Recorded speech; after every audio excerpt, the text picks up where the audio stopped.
Coucou les cancers, j'espère que vous allez bien. Allez, on est parti pour votre guidance pour le mois de novembre 2020.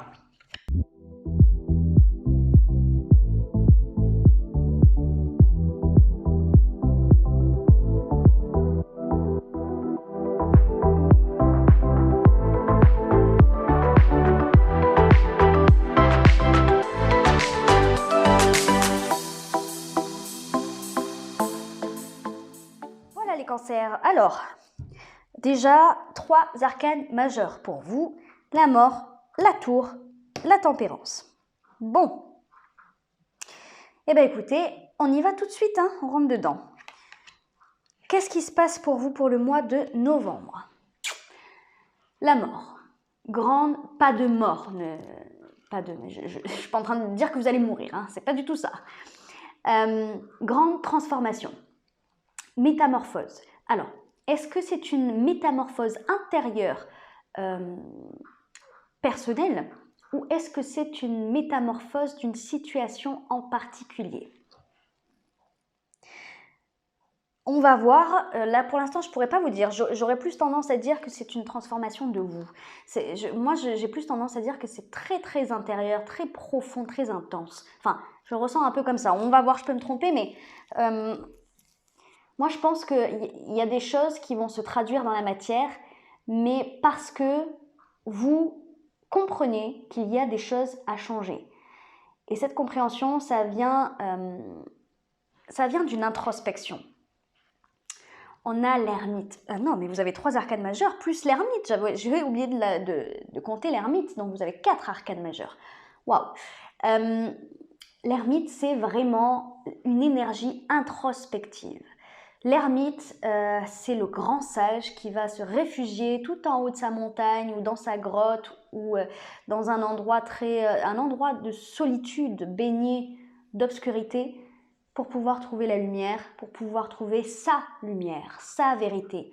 Pas la vérité du collectif, pas la vérité absolue, sa vérité intérieure. En fait, l'ermite, il va tout en haut de sa montagne pour se trouver lui. C'est comme s'il se posait la question, vous voyez, des questions existentielles. Pourquoi suis-je sur Terre? Quel est mon rôle? Quelle est ma mission de vie? Pourquoi je vis tout ça? Pourquoi j'ai vécu toutes ces expériences? Des expériences pas forcément cool, je pense, puisque vous avez la tempérance dans votre passé. Vous avez dû guérir des blessures et je ressens que c'était profond, ancré limite en vous. Comme si ça faisait... Oui, forcément, les blessures font toujours de nous ce que nous sommes, mais comme si vous identifiez à elles. Enfin, je le ressens comme ça. C'est peut-être quelque chose qui est encore un peu d'actualité, hein, le fait de s'identifier à ces souffrances, comme si vraiment elles étaient nous, hein, partie intégrante de nous. Ça peut être, oui, des expériences traumatisantes, des deuils, ça peut être des expériences de rejet, d'abandon, des choses qui nous ont profondément marquées et qui restent ancrées. Et l'ermite, justement, il se réfugie dans sa solitude pour comprendre, pour prendre de la hauteur sur ça et pour pouvoir interpréter tout ce qui se passe à l'intérieur de lui, pour pouvoir interpréter ses comportements, ses émotions, pourquoi je réagis comme ça à ce moment-là, quand on me dit ça, quand je me retrouve dans telle situation, des situations qui reviennent, qui persistent, hein, des schémas répétitifs. Et on se pose la question de se dire, mais je tourne en boucle. Pourquoi? Pourquoi est-ce que je vis tout ça? Pourquoi est-ce que j'ai vécu tout ça? Et je pense que là, avec la mort, c'est tout ça qui se transforme. C'est la vision que vous avez de vous, c'est la vision que vous avez de la vie, la vision que vous avez de votre passé, une certaine forme d'indulgence qui commence à naître. C'est ce que je ressens. Une indulgence, une compassion pour vous-même par rapport à des actions que vous avez menées, par rapport à des paroles que vous avez proférées. Ça peut être plein de choses. Mais vous voyez, comme une sorte de culpabilité qui s'envole petit à petit. une culpabilité ou de la tristesse ou de la souffrance. Et je pense que c'est le regard sur toutes ces choses-là qui sont en train de se métamorphoser pour donner naissance à quelque chose de nouveau dans la matière. On va le voir après dans le futur. Quelque chose de nouveau, quelque chose où peut-être on lâche prise à un moment donné. La mort, dans la symbolique, c'est vraiment quelque chose qui meurt pour pouvoir renaître de nouveau, comme un phénix. Voilà, le phénix, il renaît de ses cendres. Ben là, c'est clairement ça. C'est comme si, d'ailleurs, je vais le mettre en titre, je pense. C'est comme si vous renaissiez de vos cendres. Mais ça résulte d'un grand travail intérieur, avec beaucoup de remise en question. C'est ce que je ressens. C'est très important là ce qui se passe pour vous pour le mois de novembre, je pense. Peut-être que les autres autour de vous ne vont pas tout à fait le comprendre ou vont émettre des doutes quant à votre intention de changer après dans la matière. Mais il y a quelque chose de très profond qui se passe chez vous. En défi, votre défi, c'est la 2 d'épée. C'est savoir où vous allez maintenant. C'est définir vos priorités. C'est dire, bon ok, il y a beaucoup de bouleversements en ce moment, de par toutes ces remises en question. C'est comme si vous aviez tout à refaire, tout à rebâtir. On a la tour ici. Tout à rebâtir. Et maintenant, le défi, c'est de se dire, bon, je suis en train d'exploser, soit concrètement ma vie, je suis en train de tout faire exploser, je suis en train de tout éclater. Mais où je vais ? Le véritable défi, ça va être d'écouter votre voix intérieure, écouter votre intuition. Elle, sur cette carte, cette 2 d'épée, elle a un choix à faire entre ces 2 épées. Mais regardez, elle a un bandeau sur les yeux. Ce sont 2 épées qui sont parfaitement identiques, il n'y a rien qui diffère l'une de l'autre. Et pourtant, elle doit faire un choix entre les deux. Elle sait, elle est obligée. Elle arrive à un moment donné où elle ne peut plus reculer et faire reculer l'échéance de ce choix. Elle est au pied du mur. Et pourtant, elle ne peut pas se baser sur sa vue, donc elle est obligée de se baser sur ce qu'elle ressent à l'intérieur d'elle, ses intuitions, son cœur, etc. Cette petite voix-là qui vous murmure à l'oreille, qui vous dit « mais ça, c'est en accord avec toi ». C'est peut-être compliqué, ou c'est peut-être pas la voie de la facilité, ou peut-être que tu sais pas trop comment ça va se passer, mais pourtant c'est ta voie, c'est ton chemin. Enfin, en tout cas, c'est le meilleur chemin pour toi. Et ça va être véritablement ça le défi, de vous écouter intérieurement et de ne pas ni vous fier à ce qui se passe à l'extérieur, donc c'est-à-dire ne pas vous fier aux conseils des gens. Peut-être que le véritable enjeu, là, ça va être de ne vous écouter que vous et pas se faire influencer par l'extérieur, les gens ou la situation actuelle, ou les codes sociaux, ou je ne sais quoi. Je ne sais quelle source extérieure à vous. De vous focaliser sur ce que vous désirez, sur ce que vous ressentez. Ça va être ça le véritable défi pour vous. Par quoi vous êtes passé ? Pour en arriver là, on a la tempérance, arcane majeure encore. Il s'en est passé des choses pour vous. La tempérance, c'est la douceur, c'est l'équilibre, c'est l'harmonie, mais c'est la guérison surtout. Et ça c'est tout à fait lié, à l'ermite aussi. L'ermite, il est ambiant. L'ermite, il est là, il est posé là, mais il influence tout ça. Je sens comme vraiment une énergie qui pèse sur tout le reste. Il n'aurait pas été forcément à sa place ici, ni là, il est là, il est à côté, il l'observe, il prend de la hauteur et il influence toutes ces énergies. Et là, clairement, ça veut dire que tout ce que vous avez parcouru ces derniers temps, vous l'avez fait pour une raison. Ça n'a peut-être pas été facile. L'ermite, c'est pas forcément facile. C'est pas forcément facile parce qu'il y a beaucoup de solitude dans cette énergie. Mais à la clé, il y a eu une guérison. Il y a des choses qui se sont peut-être remises en place à l'intérieur de vous, dans votre tête, mais ça peut être aussi un peu à l'extérieur de vous. Pour l'instant, j'ai pas l'impression que ça se soit terriblement matérialisé, enfin véritablement, concrètement, matérialisé dans la matière. Mais on a cette guérison qui s'est faite petit à petit, Moi, je pense que vraiment ce que je ressens, c'est vous avez remis les choses à leur place, à leur juste place. Ce qui a engagé une harmonie. En fait, je voulais dire une harmonie, une équilibre. Lol. Donc, un équilibre, une harmonie émotionnelle. C'est là, moi, je le ressens émotionnellement. À l'intérieur de vous, il y a quelque chose qui s'est passé, et ça vous a remis les choses en place, quelque part.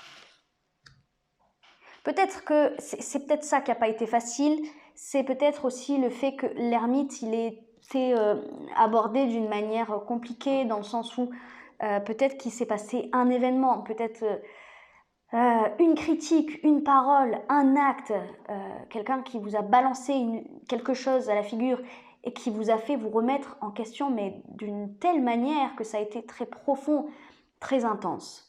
Je pense que ça découle d'un événement particulier ou d'une parole ou d'un acte extérieur à vous. Bon, vers quoi vous allez?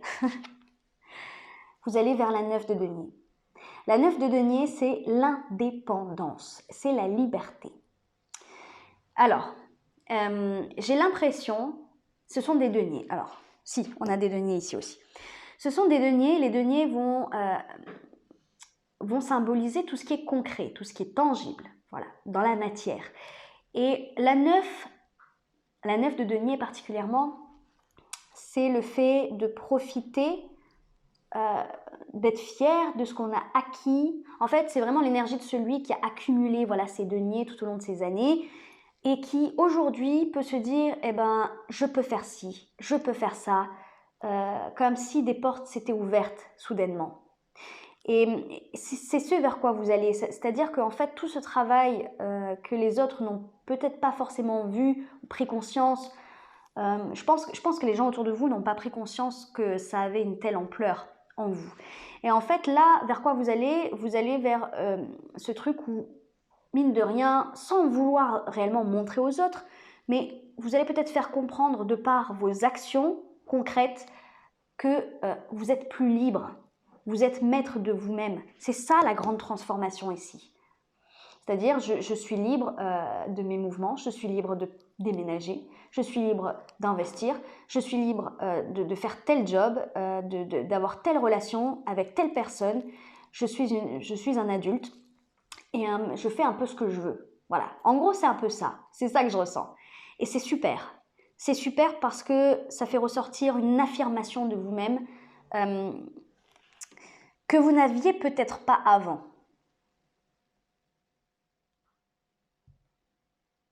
Je vous dis ça parce que c'est en fait, moi ce qui me fait pas rire, mais ce qui me fait sourire, c'est ces deux énergies qui sont pas du tout en adéquation. Donc entre ce que vous voulez et les énergies extérieures. Moi je pense que c'est votre entourage ici. Vous, ce que vous voulez, c'est la tour. Ah, vous voulez tout exploser. Voilà, ce que je vous disais tout à l'heure. Vous voulez tout exploser. Vous voulez que cette tour dans laquelle vous êtes réfugié pendant, à mon avis, plusieurs années, je pense qu'on parle en termes d'années pour vous, cette tour qui vous protégeait, qui était un peu voilà, des barrières entre vous et les autres ou entre vous et la vie, cette forme de protection, et ben en fait, vous voulez que tout s'écroule. Peut-être que c'est métaphorique vraiment à ce point-là, où c'est une barrière effectivement, où vous mettiez de la distance entre vous et les autres. Peut-être que c'est quelque chose de très, très concret, comme un travail que vous voulez tout quitter, une relation que vous voulez voir s'effondrer parce que ça va plus du tout. Ça peut être plein de choses. À vous de le placer dans le contexte de votre vie. Ce qui est sûr, c'est que la tour, et c'est ce que vous voulez qu'il y ait un grand changement. Vous voulez faire le ménage. Clairement, vous voulez faire le ménage dans votre vie, et moi je pense que c'est de manière générale. Je pense qu'il y a des choses qui ne peuvent plus continuer dans votre vie, vous en avez conscience, et vous voulez faire bouger tout ça. En gros, vous avez le courage, clairement, de mettre un bon coup de pied dans la fourmilière. La fourmilière représentant votre vie, quoi. Vous voulez tout bousculer, tout bouleverser, tout chambouler. parce que vous estimez, je pense, avec cette grande transformation intérieure, vous estimez que vous méritez plus, ou en tout cas que vous méritez autre chose. Vous le voulez, vous la désirez profondément, je la sens. C'est émouvant quelque part parce qu'on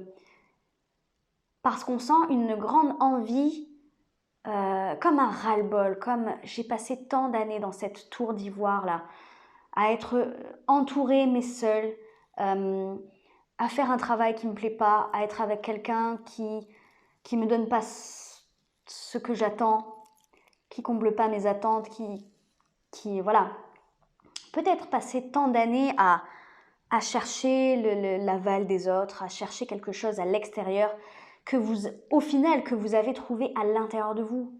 Alors au final, ces trucs-là, les trucs pour lesquels vous battiez, les trucs dans lesquels, des schémas, voilà, dans lesquels vous restiez pour avoir la reconnaissance, avoir l'estime, avoir machin, eh bien au final, ça n'a plus aucune importance maintenant parce que vous avez ouvert les yeux et vous vous êtes changé vous-même de l'intérieur. En fait, vous avez pris le problème à la base, si problème il y avait. On a tous des problèmes de toute façon. Mais vous avez pris tout ça à la base et vous avez travaillé la base, vos fondements. C'est pour ça que tout le reste, c'est superficiel maintenant. Et les influences extérieures, comment réagissent les autres à ça? Ah ben je pense qu'ils ne comprennent pas. Je pense qu'ils ne comprennent pas, je pense qu'ils ne vous croient peut-être pas. Ça c'est tout à fait possible, que les gens autour de vous ne vous croient pas. La 4 de denier, c'est celui qui va rester sur ses positions. Il va camper sur ce qu'il pense, comme cet homme qui reste accroché à ses 4 deniers. Les 4 deniers peuvent représenter beaucoup de choses, des valeurs, des principes, ça peut représenter des choses très concrètes comme de l'argent. Et autour de vous, ça va rester vraiment campé sur ça. C'est-à-dire, je m'accroche à mes convictions, je m'accroche à ce que je pense, je m'accroche à ce que je vois, je m'accroche peut-être à ce qui s'est passé dans le passé. Donc, c'est-à-dire, moi, je te vois comme ça, et ben voilà, pour moi, tu restes comme ça. Y a vraiment quelque chose de cet ordre-là où les gens, ils vont peut-être vous donner un peu de fil à retordre parce que j'ai pas l'impression qu'il y ait un fort soutien ou en tout cas quelque chose où tout le monde va vous dire oui c'est bon, oui je vois que tu t'es transformé, je vois que tu as changé, je vois que... Non, je pense que ça va être un peu plus complexe que ça. Mais en même temps, je sens chez vous une certaine forme de résilience dans le sens où, ok, bon bah tu me soutiens pas tant que ça, tu continues à me voir comme ça, bah tant pis, c'est pas grave. C'est pas grave parce que en fait, moi je fais ce que je veux. Moi je profite. Je profite et en fait j'en ai plus rien à faire de ce que tu penses. Donc écoutez, c'est vraiment génial. Ce tirage est incroyable. Ce tirage est incroyable. Enfin, je le ressens profondément. Hein. C'est fou. Qu'est-ce qu'on vous dit en conseil? Unité, vivez en harmonie. Considérez les choses avec humour, oui. Élargissez votre vision de l'existence. On est en train de vous dire de ne pas vous prendre la tête. Et pour moi, c'est par rapport à ça. C'est exactement ce que je viens de dire. Vous allez le faire de toute façon, mais on vous encourage dans cette voie à vous dire « Ok, bah c'est pas grave, je laisse pas mon ego parler, je laisse pas ma fierté ni mes blessures parler. C'est mon amour de moi-même, c'est ma foi en la vie, ma foi en l'avenir qui va primer sur cette frustration, cette déception de ton comportement face à mes ambitions, face à mon changement. » Parce que bon, vous allez peut-être en surprendre plus d'un avec cette tour. Hein. La tour, ça peut être plein de choses et des fois, ça chamboule tellement que les gens sont choqués.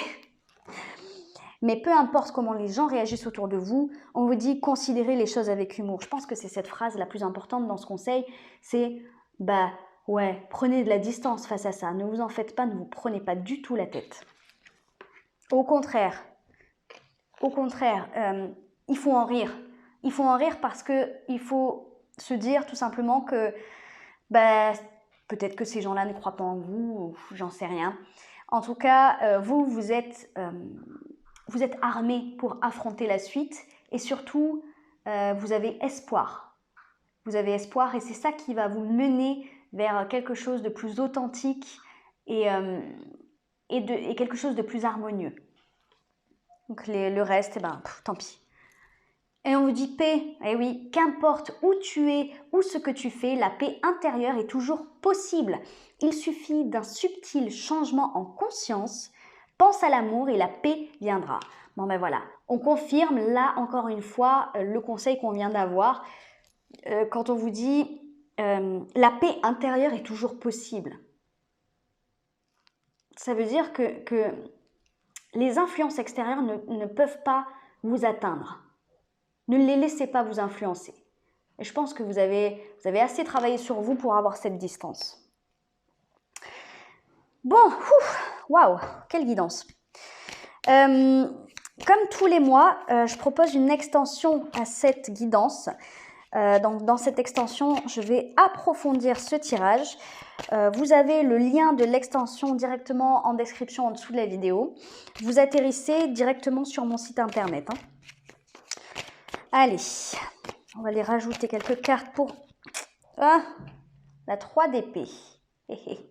3 d'épée, c'est le chagrin d'amour peut-être. Et elle est tombée là. C'est peut-être ça qui a... Quand je vous disais que cette tempérance,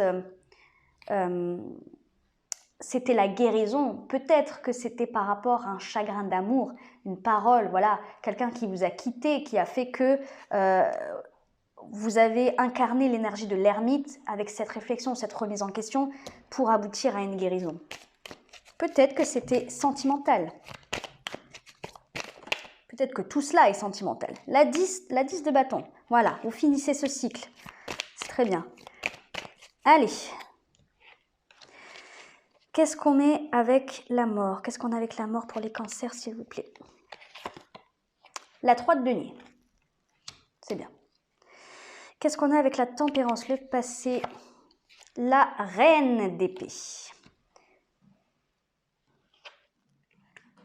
Allez, qu'est-ce qu'on a dans le défi avec la 2 d'épée? La 4 de bâton. Qu'est-ce qu'on a dans les énergies futures avec la 9 de denier? On a le monde. Waouh! Punaise. Qu'est-ce qu'on a avec la tour? Allez, qu'est-ce qu'on a avec la tour? Qu'est-ce qu'on a avec la tour? Qu'est-ce que vous voulez? Qu'est-ce que vous voulez? Qu'est-ce que vous voulez? La 6 de coupe. Oui, je comprends. Qu'est-ce qu'on a dans les énergies extérieures avec cette 4 de denier? On a le fou. Mais là, punaise. Alors attendez, je compte juste les arcanes majeures. 1, 2, 3, 4, 5. 5. Et la 6 d'épée en dos de deck. Bon, eh ben écoutez, pour ceux qui me laissent là, je vous fais plein de gros bisous. N'hésitez pas à liker, à commenter et à vous abonner, ça me fait toujours très très plaisir. Pour ceux qui me retrouvent dans l'extension, je vous dis à tout de suite.